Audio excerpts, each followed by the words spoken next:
今集講生活講享受，欣賞名貴嘅寶石，了解下佢哋嘅價值。發掘而家保險嘅新趨勢，睇下科技可以點樣幫我哋嘅生活過得更加健康。品嚐香噴噴嘅烤肉，享受正宗嘅美式風情。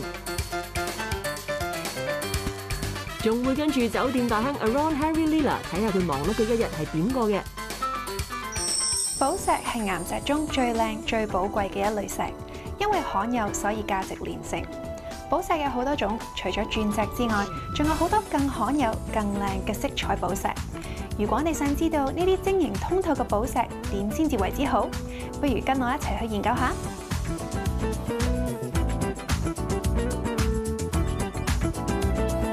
Spend time looking into the different pieces of gemstones, and you'll start to pick up on different characteristics of each piece, such as the different color grades, the levels of brilliance, which we call the luster, treated versus untreated, and so on.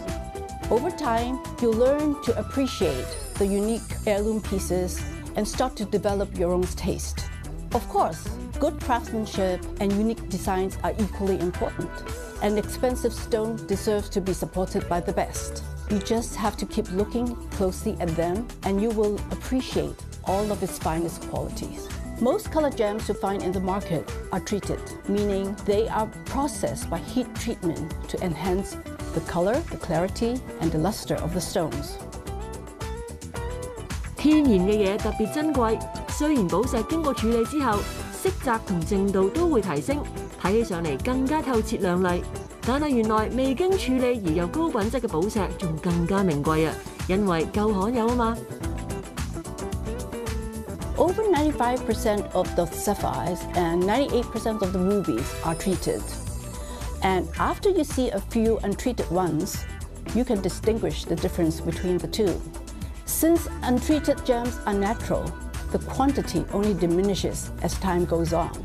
This means their rarity and value will increase over time. You should look for the color, the size, which is the weight, the luster, clarity, and the origin. For example, the best color for rubies is pigeon's blood. This is the most intense, deep red that you can find in the stone. Myanmar is known to produce the best rubies and the most prolific in pigeon's blood grade color, and supplies for the pigeon blood rubies is becoming increasingly scarce. 除咗寶石頸鏈、戒指同耳環呢啲高貴飾物之外，寶石仲可以鑲嵌喺手錶上面，用嚟配搭唔同嘅造型，成為一件時尚又實用嘅飾物。A nice watch can complement a high-end jewelry piece. The watches come in 5 colors and have an innovative dial design that can be transformed into 3 different versions. Can match the watch with the jewelry for different occasions. One fully paved with white diamonds, the second with a precious stone of its color, like the ruby, which is red, and this blue sapphire, etc. And the third one with a mother of pearl. For example, if you are wearing rubies or sapphires, this ties in well with the white diamond dial. And if you are wearing a set of jadeite, you can transform the dial into the one with mother of pearls.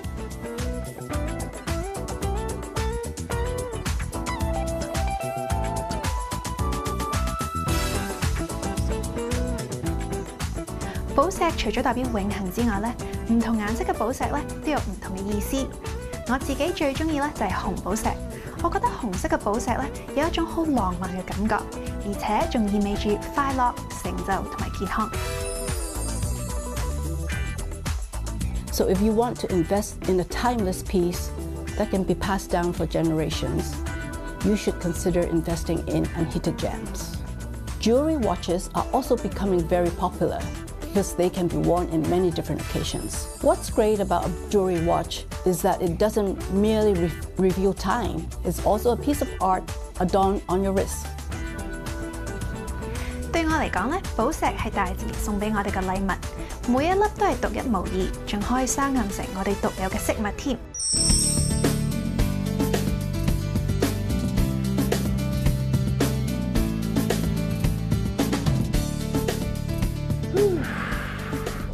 哇 ，Jess 你咁好同我做瑜伽嘅，我以為你淨係去 gym 嘅啫嘛。唉，呢排成日湊女咧就拉親背脊，今日去睇物理治療啦。治療師就話：不如你做下瑜伽啦。咁我今日就知約咗你，今日一次過搞掂晒兩樣嘢咯。咁好啊！係啊，其實定期做瑜伽真係可以令到個人開心啲啦，又健康啲啦。我都建議你做多啲，咁你就唔使成日去做物理治療啦。你知道都唔平噶嘛。就係因為咁咧，我就要 claim 啦。但係 claim 要填好多 form 喎。咁填 form 之餘咧，又要再約個 agent。總之成件事好麻煩啦。唔係喎，我又唔覺喎，睇你識唔識點樣處理嘅啫。係。作為一間虛擬保險公司，係可以提供另一個選擇俾消費者啦。咁我希望我哋吸引消費者嘅其實係一個更加高嘅性價比啦，我哋嘅透明度啦，咁同埋其實係方便快捷。咁如果你睇例如我哋消費者了解我哋嘅產品嘅過程入邊，其實隨時可以上網去了解我哋benefits 同埋我哋啲條款啦，亦都可以喺我哋個核保過程入邊好快咁攞到一個報價去選擇。咁我覺得係一個好適合，例如係忙嘅香港人啦，或者係慣咗喺網上面有一個消費習慣嘅香港人，如果需要理賠嗰陣時咧，其實完全喺網上面咧就已經係可以搞掂晒成個索償嘅過程。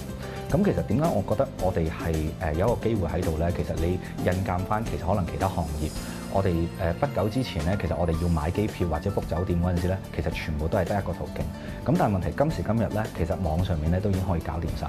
咁所以其實我哋係會想提供俾消費者喺保險入邊咧，係網上嘅一個選擇。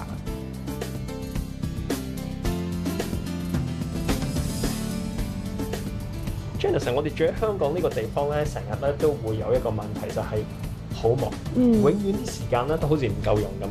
呢個咧就係我哋一直以嚟嘅生活方式啦，亦都係因為咁，時間成日唔夠用喎，所以咧我哋都會追求一啲簡單、快捷同埋最緊要係慳時間嘅服務啊。同意啊！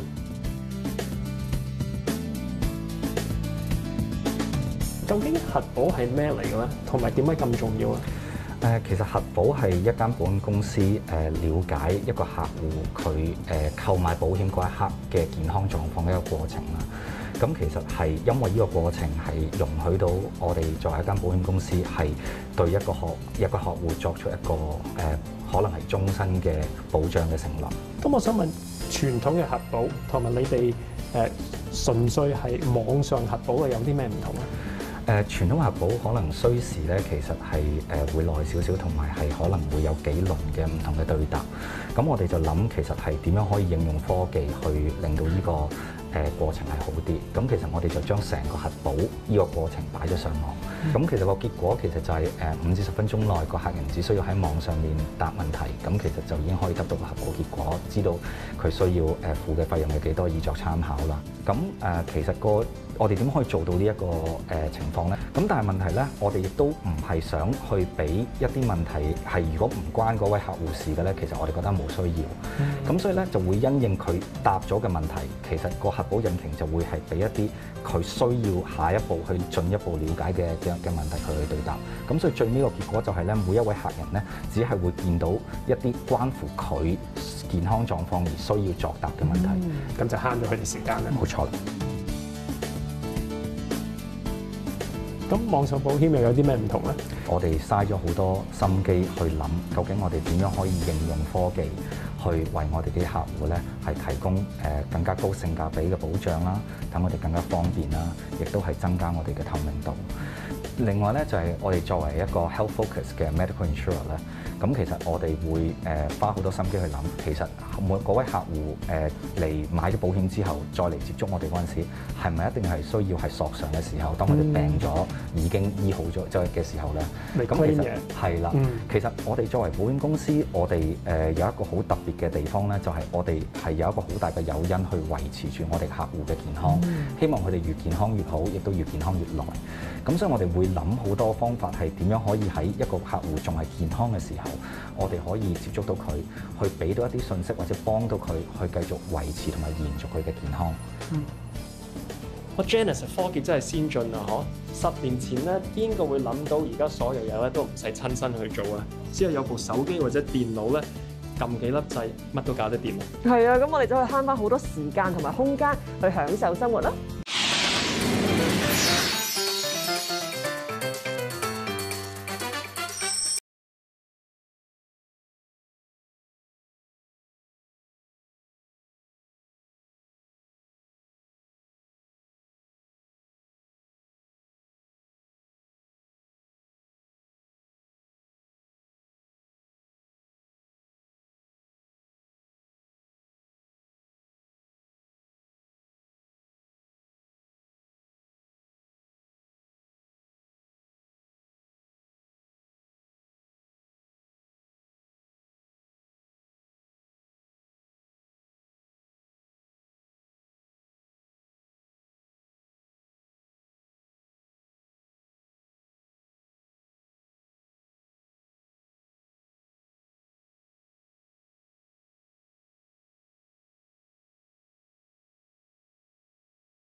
果。咁大家可能會問，點先至可以做到入味多汁，啲肉又同時鮮嫩唔韌，一咬就離晒骨呢？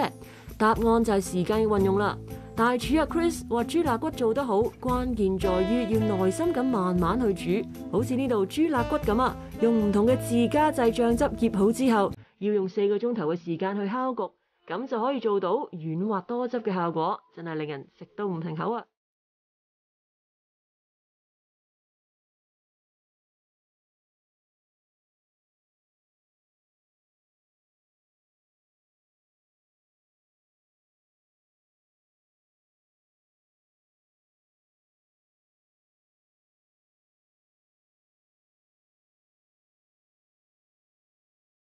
美式 barbecue 咧就會好多肉，好飽肚，甚至乎有啲滯添嘅。但係南部除咗出名 barbecue 咧，亦都出名另一樣嘢就係甜品啦。你又知我好中意食甜品嘅。嗱，呢一個批咧就係叫做 Mississippi Mud Pie，咁睇落去咧就已經好吸引啦。不如唔好講咁多，即刻試下啦。嚟啦！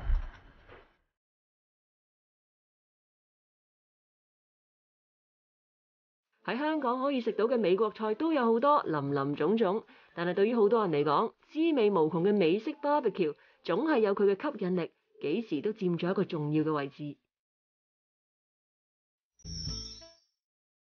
Working in Hong Kong in the hospitality sector is an honor and a delight because Hong Kong is known for its amazing hotel brands that have traveled all around the world.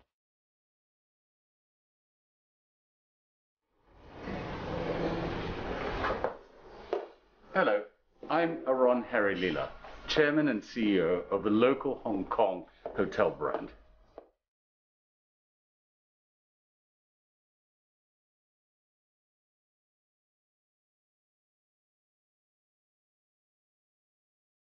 Typically, I'd go to the office. We would have a little bit of a morning briefing with all the managers, and we'd see what's been happening overnight in the hotels all around the world. Then I would try to come over to the new hotel that we opened here in Wan Chai. We're still trying to find our feet. We have a bit of teething trouble, everything. The cogs and the wheels are supposed to haven't gotten in entirely smoothly, so I would always come here and talk to everybody to see how things have gone. Sometimes I just sit in the lounge and have a cup of coffee and watch how things go.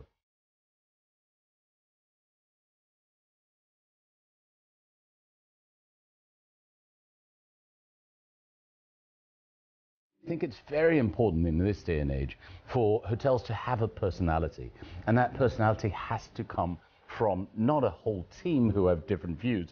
They have to come from one type of person. There has to have authenticity, character, and personality, and that can only happen if I'm involved all the time.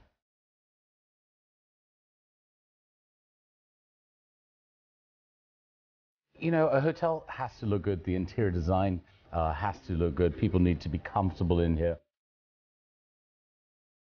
Nowadays, people are looking for something different. I think they're not looking for the cookie-cutter hotels. They need a little bit of character. They need warmth. If you look around this hotel, it's like sitting in your own living room. The key to hospitality is not the interior design, though. It's actually the people who are in the hotel. And each and every person goes one step beyond. And it's delivering that additional level of service, quality, and hospitality that really makes a good hotel.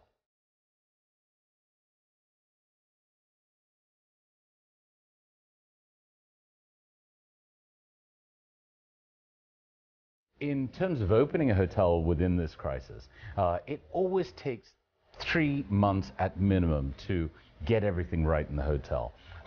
For example, you have the contractors give you your rooms back, but you can't have all the rooms. There's always the defects that you have to rectify.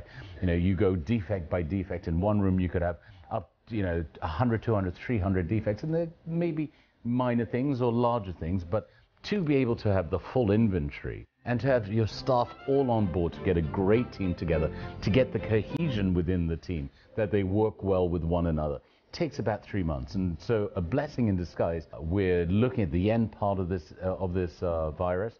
We're only looking up in 2021. It's only up from here. So we've had 3 months to be able to test the water and iron out our teething trouble.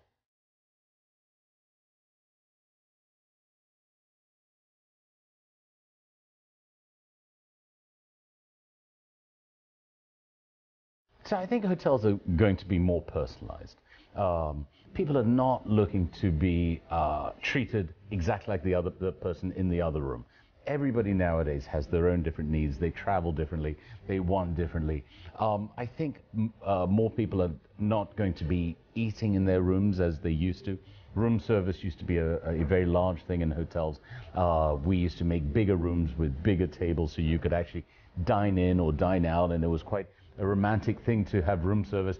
I think nowadays people like to actually explore the city much more, understand the authenticity of the city, understand the local characteristics of the city. I think the luxury star rating, it will not depend on the size of the room anymore, but actually the quality of the service and the product.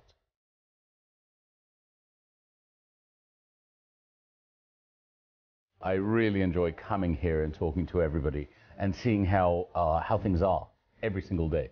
Because it's not just sitting at a desk and crunching numbers. There is that element to it, and naturally there has to be that element to it. But it's also talking to people, it's enjoying people, eat, drink. You know, when you see the smile on the customer's face, that's what makes this job really, really fun. 今集嘅節目時間又差唔多啦，想知多啲啱啱介紹過嘅內容，好簡單，上去我哋嘅網頁睇下就得啦。